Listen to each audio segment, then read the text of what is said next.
আলেম ওলামা, মাদ্রাসার শিক্ষার্থীবৃন্দ এবং আজকে যেই বিষয়ের উপরে আমরা এখানে আলোচনা করার জন্য উপস্থিত হয়েছি, শাপলা চত্বরের ঘটনার উপরে একটি ডকুমেন্টারি দেখানো হয়েছে। সেই ঘটনার ভুক্তভোগী বিভিন্ন পরিবারের সদস্যবৃন্দ এবং এখনো বেশ কয়েকটা মিডিয়া আছেন, মিডিয়া কর্মী ভাই বোনেরা, সবাইকে সালাম জানাচ্ছি। আসসালামু আলাইকুম।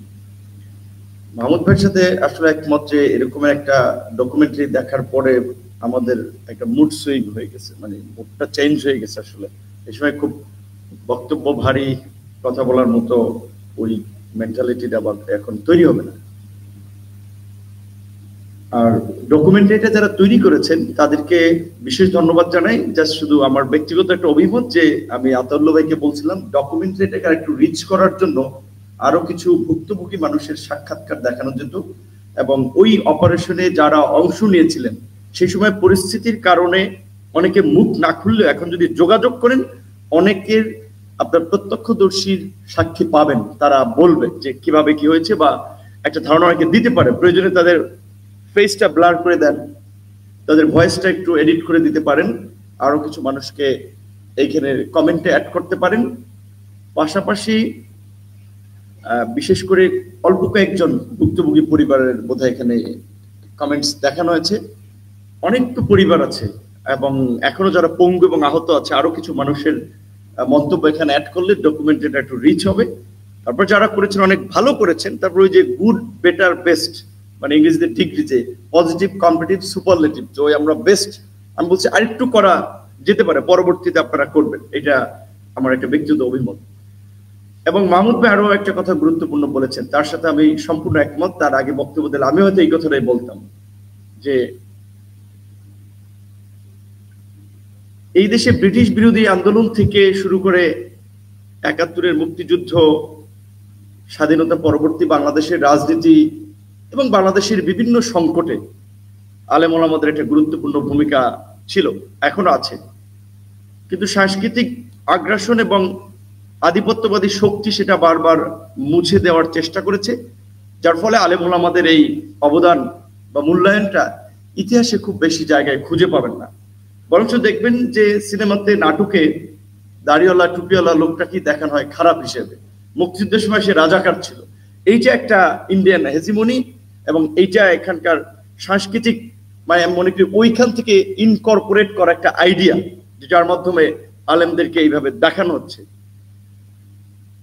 এমনকি এই শাপলা চত্বরের ঘটনার পরেও সেই একইভাবে পৈশাচিক উল্লাস করা হয়েছে সংসদে, যে রং মেখে এসেছিল। এই কথা এখন অনেকে দুর্দান্ত দাপটের সাথে বলছেন, কিন্তু খুব কম মানুষ আছেন আজকে জুলাইয়ের পূর্বে বলতে পেরেছেন সাহস নিয়ে।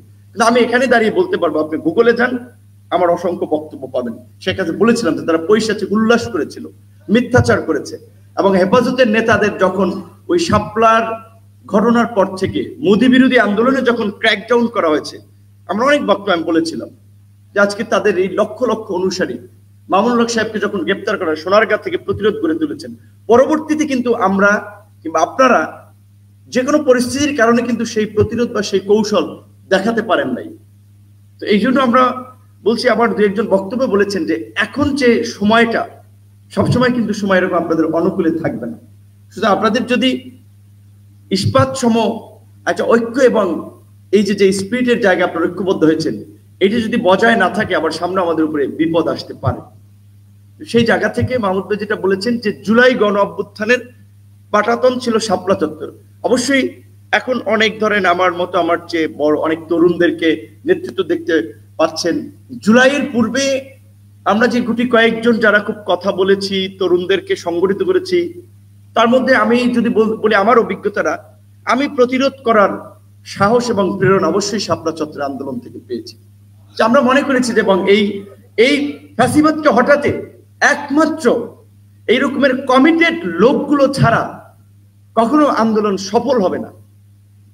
এই জুলাই আমি গ্রেপ্তার হয়েছিলাম 19 তারিখ রাতে, দিবাগত রাত 20 তারিখ পড়ে গিয়েছে। আমি সেই দিনও বিএনপি নেতা এখানে বক্তব্য রেখে গেছেন, ইন্ডিয়াতে রয়েছেন সালাউদ্দিন সাহেব। যদি কিছুদিন আগে আমাদের খুব পরিচিত লোকজন এখন এতটা বিভ্রান্ত হচ্ছে আর বিভ্রান্ত ছড়াচ্ছে, যার কারণে আসলে কে কি বলতেছে বুঝাতে চায়, এটা নিয়ে আমরা মোটামুটি অনেকে কনফিউজ হয়ে যাই। কারণ সালাউদ্দিন সাহেবকে বলেছে সে ইন্ডিয়াতে নাকি আপনার খুব রাজকীয় একটা জীবনযাপন করেছে, গুমনা, তিনি খুব ভালোভাবে ছিলেন, এটা বোঝাতে চেয়েছেন, তিনি রয়ের এজেন্ট, এটা প্রমাণ করতে চেয়েছেন একজনে। তো এই জুলাইয়ের এই কথাটা বলছে এই কারণে, যখন এইভাবে বিভিন্ন মানুষকে চরিত্র হনন করা হয় বা আমাদেরকে বিভ্রান্ত করা হয়, সেই কারণে এই কথাটা বলা প্রয়োজন। আমি নাম বলবো না, এই জুলাইয়ের এখানকার অনেক বিএনপির সিনিয়র নেতাদের সাথে যখন আলাপ করলাম যে এইটা হচ্ছে একটা আন্দোলন, যে আন্দোলনে ছাত্র থেকে গোটা তরুণরা ঐক্যবদ্ধ হবে, আন্দোলনে নামবে। কাজী এই আন্দোলনকে যদি তরুণদেরকে ফ্যাসিবাদের পতনের আন্দোলন উদ্বুদ্ধ করা যায়, সেটা একটা গতি পেতে পারে এবং সেক্ষেত্রে রাজনৈতিক সব দলগুলোর একটা সমর্থন সহযোগিতা লাগবে। তো অনেকে বলছিলেন যে সে সময় যে মাত্রই আপনাদের 24-এর নির্বাচনের পরে বিএনপির সব শীর্ষ নেতাদেরকে প্রায় 32,000 বিএনপি জামাত সহ আনুষঙ্গিক আমাদের অনেককে গ্রেপ্তার করা হয়েছিল, মুক্ত হয়েছে, এইমাত্র অনেকে মুক্তি পেয়েছে, এখন আবার একটা আন্দোলনের জন্য কতটুকু প্রস্তুতি আছে, প্রস্তুত, সেগুলো অ্যানালাইসিস করতে হবে।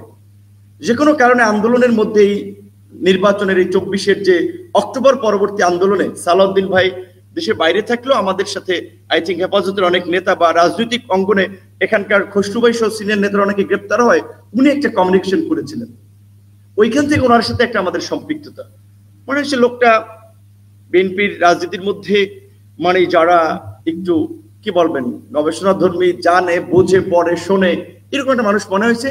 ওনার সাথে আমরা শেয়ার করলাম যে এই আন্দোলনটা আপনি চেয়ারম্যান সাহেবের সাথে আলাপ করেন, এখানে ছাত্রদের পাশে ছাত্র দলকে দাঁড়াতে হবে, আপনাদের সাথে শিবিরের যোগাযোগ আছে, জামাতের যোগাযোগ আছে, শিবিরকে এখানে বলেন, হেফাজতের নেতৃবৃন্দের সাথে আপনারা যোগাযোগ করেন।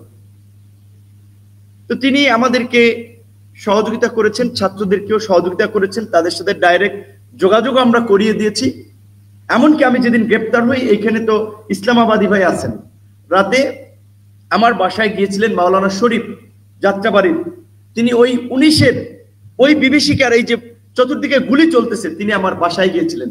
কারণ আমি তাকে বলছিলাম আমার যাওয়াটা এখন একটু বিপজ্জনক, আপনি আসেন, কোন জায়গা থেকে গুলি পড়ে কি বুঝতেছি না, আপনি আসেন। তো সে আমার বাসায় এসেছিল, তার ফোন দিয়া ইসলামাবাদী ভাইয়ের সাথে কথা হচ্ছে, ভাই আপনারা সিদ্ধান্ত নেন, সিনিয়রদের সাথে আলাপ করেন। মনির হোসেন কাসিমের সাথে আলাপ করেছিলাম। ওই একই দিনে হয়তো আমি গ্রেপ্তার হবো, এটা আমার মনে কামড় দিয়েছিল, যে কারণে আমি তারপরে ইসলামী আন্দোলনের প্রেসিডিয়াম সদস্য আশরাফ আলী আকনের সাথে আলাপ করেছিলাম, বিএনপির খসরু সাহেবের সাথে আলাপ করেছিলাম, মহাসচিবের সাথে আলাপ করেছিলাম, যে এই রকমের বর্বরতার পরেও যদি আমরা একটা ইউনাইটেড রেজিস্ট্যান্স গড়ে তুলতে না পারি, তাহলে আমাদেরকে ফুটবলের মতো কিন্তু পরবর্তীতে সবাইকে শুট করবে, কাউকে দাঁড়াইতে দেবেন, এটা বলছিলাম। তো সেইখানে সালাউদ্দিন সাহেব একটা পজিটিভ রোল আমরা আশা করেছিলাম। এখন আমাদের সোশ্যাল মিডিয়ার অ্যাক্টিভিস্ট দুজন দেশের বাইরে থাকেন, দেশে থাকেন, তারা সবাইকে কেউ রয়ের দালাল বাড়িয়ে দিচ্ছেন, ভারতের দালাল বাড়িয়ে দিচ্ছেন। এই গণ অভ্যুত্থানে যারা আমরা এখন দেশে আছি, আন্দোলন সংগ্রামের সবাই তো অংশীদার, আমরা নিজেরা বুঝে না বুঝে অনেক ধরনের বিভ্রান্তি ছড়াচ্ছি। তো এই কারণে যেটা আমি বলবো, মাহমুদ ভাই যে কথাটি বলছিলেন যে এই জুলাইয়ের পাটাতন অবশ্যই এই শাপলা চত্বর ছিল, এখান থেকে প্রেরণা নিয়েছে। এবং এই আন্দোলনে যদি আলেম ওলামারা যদি এভাবে কানেক্টেড না হতো, এই আন্দোলন সফল হতো কিনা আমার সন্দেহ আছে। এবং আমি মনে করি যে এই আন্দোলনের মাস্টার মাইন্ড মানুষ না, এই আন্দোলনের মাস্টার মাইন্ড ছিলেন আল্লাহ। শেখ হাসিনার এই অত্যাচার নির্যাতন, আল্লাহ যেটা বলছেন যে আল্লাহ অত্যাচারীকে ছাড় দেন কিন্তু ছেড়ে দেন না, সীমা লঙ্ঘনকারীকে তিনি পছন্দ করেন না। শেখ হাসিনা তার সীমা লঙ্ঘন করেছিল, তাই তাকে মাঝখানে অনেকদিন ছাড় দিয়েছিলেন, শেষ পর্যন্ত ছেড়ে দিন, আল্লাহ লানত এবং গজব এসেছিল। কিন্তু এই মাস্টার মাইন্ড কেউ না, কেউ পরিকল্পনা করে এই আন্দোলনের নামে নাই, পতন ঘটাইতেও আপনার ওইভাবে কল্পনাও করতে পারে নাই যে পতন হয়ে যাবে। আল্লাহর রহমত ছাড়া এই পতন সম্ভব ছিল না। কিন্তু আমি যেটি বলতে চাচ্ছিলাম, যে ইতিহাস থেকে যেমনি ভাবে আলেম ওলামাদেরকে মুছে দেওয়া হয়, সাইডলাইন করা হয়, এই জুলাই পরবর্তী এই আন্দোলনের ইতিহাসেও আলেমদের কিংবা মাদ্রাসার ছাত্রদের অবদান খুব বেশি আলোচিত হচ্ছে না।